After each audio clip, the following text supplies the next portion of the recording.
Salut les collectionneurs, c'est Alex, j'espère que vous allez bien. Aujourd'hui, je vous présente le buste du Hulk gris life size de chez Sideshow. Alors, pas de présentation de boîte parce que quand vous le recevez, vous avez simplement un carton brun avec un polystyrène blanc. Et la pièce, elle est comme ceci, vous le sortez, vous l'exposez directement, il n'y a rien du tout à monter. Au niveau des dimensions, je vous mets tout à côté, il fait 66 cm, 9 kg. Au niveau de la matière, on est sur de la fibre de verre. Il est limité à 150 exemplaires. La version que vous avez là, c'est la version gris. Alors, pour ceux qui s'intéressent, je vous mets le lien d'une vidéo que j'ai faite d'une autre statue avec les origines de Hulk. Pour ceux qui ne le savent pas, Bruce Banner, il a plusieurs personnalités. Et la version verte, c'est le Hulk un peu enfant, terrible, on va dire.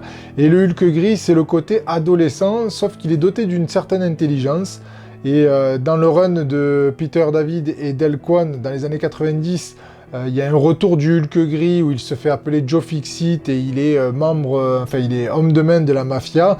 Enfin, pour ceux que ça intéresse, vous avez les intégrales Panini qui sont très très bien. Et les années 90 pour Hulk aussi, c'est une très très bonne période que je vous conseille vivement. Il existe deux versions. Vous avez la version grise que vous avez ici et la version verte. Je vous mets la photo rapidement.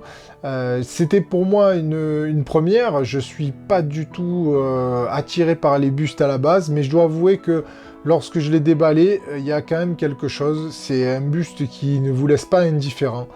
On va commencer. Alors le socle, je vais pas en parler parce que c'est un socle très basique. Hein, c'est un présentoir. Mais tout le travail qui a été effectué, surtout sur la peau, c'est vraiment pas mal ce qu'ils ont fait. Ces trapèzes incroyables là de chaque côté, qui représentent la musculature de Hulk, c'est vraiment... Là, ils ont fait... alors le côté des bustes, moi j'ai toujours l'impression qu'il me manque quelque chose, que la pièce elle n'est pas finie. Mais c'est vrai que là, avec ces parties du corps, avec une petite partie de la poitrine devant, et tout le travail de la texture de la peau, on a une intensité qui ressort vraiment, qui sont arrivés à nous retranscrire réellement. C'est vraiment superbe. La peau est super bien travaillée. Tous les stries sont vraiment magnifiques. Vous avez des veines aussi de partout, les oreilles. Tout cet aspect autour du cou, là, tous ces muscles qui sont tendus, cette expression du visage aussi qui est vraiment impressionnante. Vous avez les plis au niveau des arcades, au niveau du milieu du front, les rides sur les côtés qui sont vraiment, accentuées. C'est vraiment très très beau. Il y a pour moi un superbe boulot de Sideshow. Alors la peau, ça reste quelque chose qui m'a réellement frappé lorsque je l'ai déballé.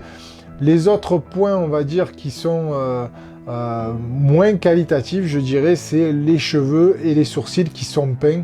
Et là, malheureusement, c'est vrai que ça fait un petit peu... Ça dénote un peu avec le travail qui a été fait sur la peau. Alors, c'est pas que les cheveux, ils sont pas beaux, c'est juste qu'il y a beaucoup moins de détails que sur la peau et le reste. Et ça, c'est vraiment dommage parce que, je vous dis, la peau, c'est pas un bémol, mais genre, à comparer, et c'est pas vraiment comparable avec ce que fait Queen Studio, et c'est pas les mêmes prix d'ailleurs, mais là, lorsque vous le voyez exposé, vous le voyez à peu près à 1 mètre, franchement, ça fait le taf. Vous avez cet effet qui est vraiment incroyablement retranscrit. Lorsque vous commencez à vous approcher, bien sûr, vous allez bien voir que c'est pas du silicone ou qu'il n'y a pas un effet réellement de peau, mais ça reste quand même très beau. Je veux vraiment essayer de vous donner mon avis global et de vous faire un petit peu ressentir ce que je vois à travers la caméra. Mais c'est vraiment quand même très bien fait. Le truc qui me gêne un petit peu, c'est les yeux, même si le regard, avec toute l'expression du visage, dans sa globalité, c'est super intense.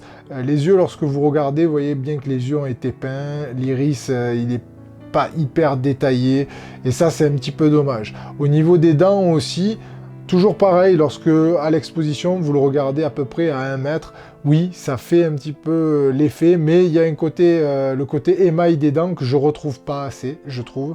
Après, c'est un avis personnel, mais comme je dis, dans la globalité, ça reste une pièce qui est quand même assez impressionnante, très imposante, bien sûr, par rapport à la taille déjà de la pièce. C'est du bon boulot de Sideshow.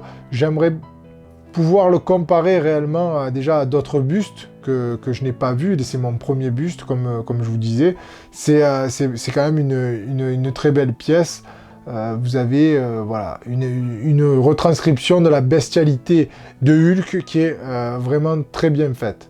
Après, il n'y a pas grand-chose à dire. Voilà, vous avez à peu près mon avis sur cette pièce. Dites-moi, vous, ce que vous en pensez dans les commentaires. Likez, partagez, abonnez-vous si ce n'est pas déjà fait. N'oubliez pas d'activer la cloche pour les prochaines vidéos. Comme vous avez vu, j'ai changé de décor.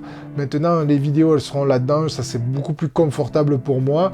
Je sais qu'on me demande aussi la vidéo room tour. Elle arrive, mais elle se fera, je pense, en 2 parties, parce que ma collection n'est pas terminée encore.